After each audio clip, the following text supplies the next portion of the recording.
جبركو قدس وأرض فلسطين مكان قلك أنبياء جبر بيجي مقدسيك مقدسات مسلمان جوا أم لفر إعلام بكن جوا أم شتم مقدسات إخوة دبجي نابردن أم دب كافرة دب ظالمة دب سيونيستا نابردن أم فلسطيني وقدسة شريف ومسجد الأقصى أم بدف سيونيستا وأمريكا وتظالم وتكافرة بنابردن أم لفل إعلام دكن أم ملتي باطماني وملتي كردستاني وملتي تمامي تركي وملتي مسلمان تمامي أم إعلام دكن وأم توقتكي دمج قدسة نابردن بدف ظالم وكافرة بنابردن بمالي إخوة بجاني إخوة بمهر تشتي إخوة أما دائما البشتا قدسي بن البشتا ملتي فلسطيني مظلوم بن ما أفسوس بربي إخوة وبتمام ملتي فلسطيني وتمام مسلمان أرى أمجبو بيك هاتنا بيدن بي سوزا هاني كتدن شو احتياج بك أمجير حاضر چونكو أمزانين مقدسات مسلمانة ريا خلاصية تمام مسلمانة وتمام إنسانية دفيد يكون مرب المقدسات إسلامي خويتية بك إنسان درج مقدسات خبرد تجاري نت دنيا دا نت آخرتي دا إنسان عزيز نابا سر بلند نابا فينكو كائنات ملك خدية كائنات ملك خدية أم مقدسات خدية تعالج مركرنا مقدس إنسان دبج مقدسات ربي خبرده دبج مقدسات إلهي برده أو تجاري عزيز نابه الزدا مسلمانة دائما تفيدي يكون مقدسات خويتي بكن إيكو دبج مقدسات خبردانة دائما زليل بونا التاريخ ده تجاري عزيز نبونا بريشان بونا ريا آزادية قدسي أبا والمسلمان مقدسات خبدنا بيش اختلافي خو نين بيش قدس يكش مقدسات ميا قالك بحثا قدسي هذا كريم تمام مسلمان بهبرة مقدسي خويتي بكن تمام ولاطي مسلمانة مقدسة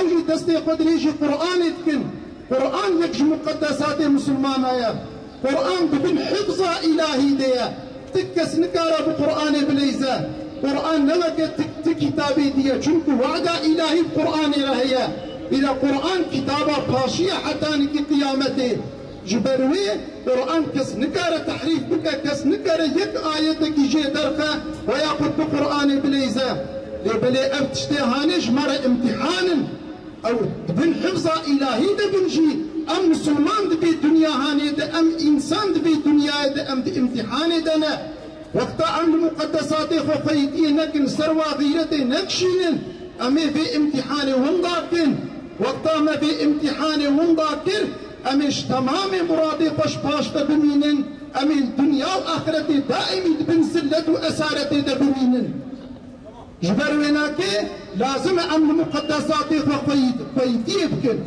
إذي قل تعالى جل جلاله قل تعالى جل جلاله ما اشتفاق ما خرانك دائما ملدورا مقدسات ما بجبينا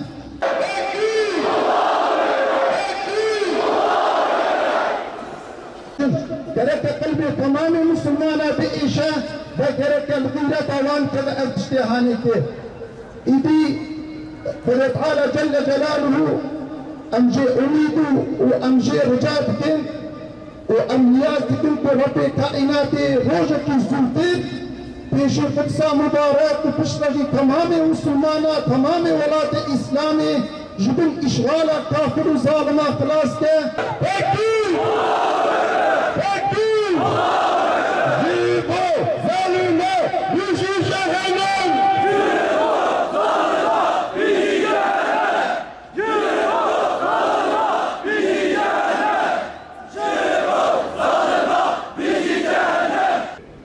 Filistin'e uygulanan abluka ve ambargo her geçen gün ağırlaşmaktadır. 70 yıldır hakları, toprakları, vatanları, canları, malları gasp edilen Filistinliler, İsrail zulmü altında yaşamlarını devam ettirmeye çalışıyorlar. Filistinliler kadınlarıyla ve çocuklarıyla son bir aydır büyük dönüş yürüyüşü gerçekleştiriyorlar.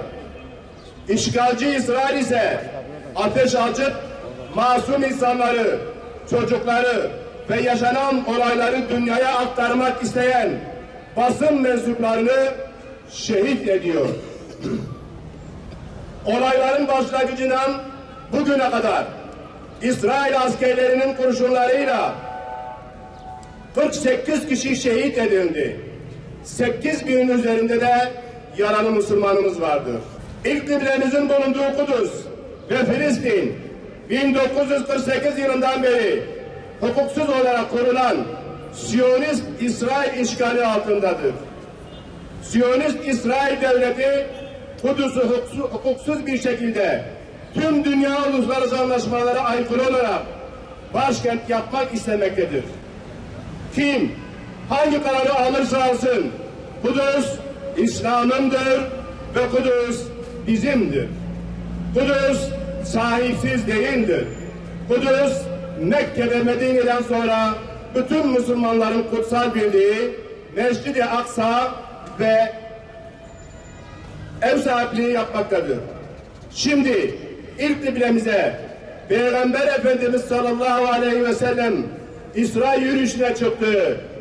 Çevresi mübarek kılınan Peygamberler mirası bu beldeye sahip çıkma zamanıdır.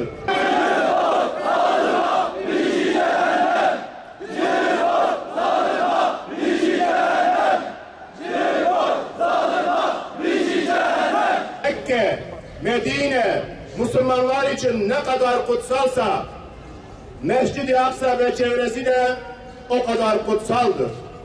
Çünkü bu belde Allah'ın ayetlerinden ve Peygamberimizden izler taşımaktadır. İşgalci İsrail ve taşeronları kutsallarımızı çiğniyor, değerlerimizi ayaklar altına alıyor, insanlığı katlediyor. Kutsallarımız çiğnenirken, değerlerimiz ayaklar altına alınırken, kardeşlerimiz katledilirken hiçbir şey yapmadan yerimizde durmak, seyretmek Müslümanlara yakışmaz. Müslüman zalim karşısında eğilmez. Zillet içinde yaşamaktansa izzet içinde ölmeyi tercih eder. Filistinli kardeşlerimizin bu kutlu yürüyüşü maddi ve manevi destekliyor. Rabbimizden bu mücadeleyi muvaffak kılmasını niyaz ediyoruz. Rabbimiz yüce kitabımız Kur'an-ı Kerim'de inanıyorsanız galip gelecek sizsiniz. Herkesi harekete geçirmeye ve İsrail'in attığı hukuksuz adımları ve işgali durdurmaya çağırıyoruz.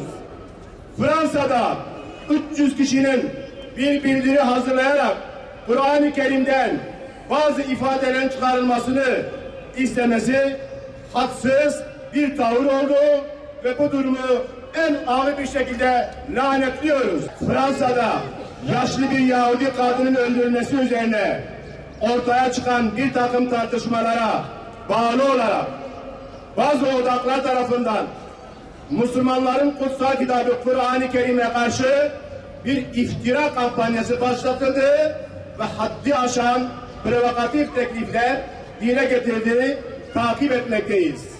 Söz konusu anlayışa sahip bir grup tarafından hadsiz bir tavırla Kur'an-ı Kerim'den bazı ayetlerin çıkarılması teklif etme saygısızlığında bulunmuşlardır. Bütün Müslümanların istinasız olarak inancına göre Kur'an-ı Kerim Allah'ın indirdiği son kitaptır. Bu ilahi kelam hiçbir harfi değişmeden günümüze kadar gelmiştir ve kıyamete kadar da değişmeyecek ve değiştirilemeyecektir. Kur'an-ı Kerim'e göre inancı ne olursa olsun insan hayatı değerlidir, dokunulmazdır. Hatta bir insanın haksız yere öldürülmesi, bütün insanların öldürülmesi, bir insanın yaşatılması ise bütün insanlığın yaşatılması gibidir. Bütün bu gerçeklere rağmen münferit ve faili meçhul bir takım olaylar üzerinde algı oluşturarak İslam'a, Müslümanlara ve Kur'an-ı Kerim'e iftira edilmesi akla, ilme, tarihe, hakka ve hukuka ve vicdana aykırıdır.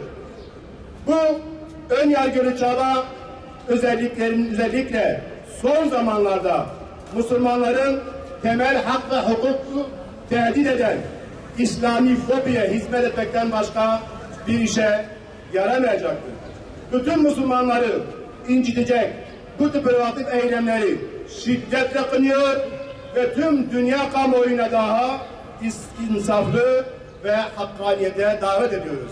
Bütün İslami STK'lar olarak 14 Mayıs Pazartesi günü saat 17.30 Atatürk Parkı'nın oradan bir yürüyüşle buraya gelinecek ve burada bir program tertip edilecektir.